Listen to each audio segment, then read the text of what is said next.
Hi అండి, welcome to our channel. ములక్కాడ మీలో ఎంతమందికి ఇష్టమో కమెంట్ చేసేయండి. ములక్కాడతో చాలామంది చాలా రెసిపీస్ చేస్తారు కదా, అంటే ములక్కాడ పులుసు, ములక్కాడ కోడిగుడ్డు, ములక్కాడ టమాటా, ములక్కాడ బంగాళదుంప, ఇలా చాలా రెసిపీస్ ఉన్నాయి. అందులో మీకేది ఇష్టమో చెప్పండి. నేనైతే ములక్కాడ టమాటా సెమీ గ్రేవీతో కర్రీ చేస్తున్నాను అనమాట. ఎక్కువ మసాలాలు లేకుండా చాలా తేలిగ్గా సింపుల్గా చేసేసుకునే ప్రాసెస్ అండి. ఎక్కువ సమయం కూడా పట్టదు దీనికి. ముందుగా వీడియోలో చూపిస్తున్నట్టు ములక్కాడని చిన్న చిన్న ముక్కల కింద కట్ చేసుకుని ఇలా ఆయిల్లో 5 to 10 minutes అనేది ఫ్రై చేసుకోవాలి.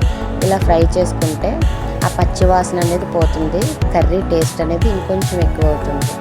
తర్వాత ఒక పెద్ద సైజు ఉల్లిపాయ తీసుకుని చాలా సన్నగా తరిగి ఇలాగా నూనెలో వేసుకుని ఫ్రై చేసుకోవాలి. పచ్చిమిర్చి అవి యాడ్ చేసిన తర్వాత చిన్న సైజు టమాటాని కూడా నేను యాడ్ చేశాను. టమాటా సైజు ముక్కలు కూడా చాలా చిన్నగా ఉండేలా చూసుకోండి, అప్పుడే చాలా బాగుంటుంది కర్రీ టేస్ట్.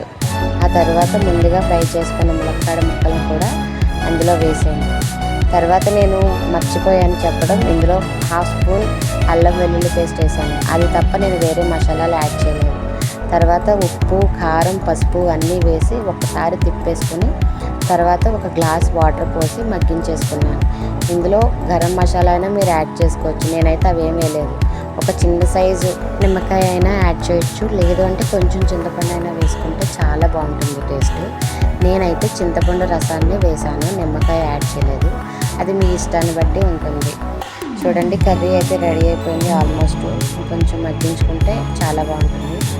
రెడీ అయిపోయింది. నేనైతే బౌల్లోకి షిఫ్ట్ చేసుకుంటున్నాను. స్మెల్ అయితే చాలా బాగా వస్తుంది.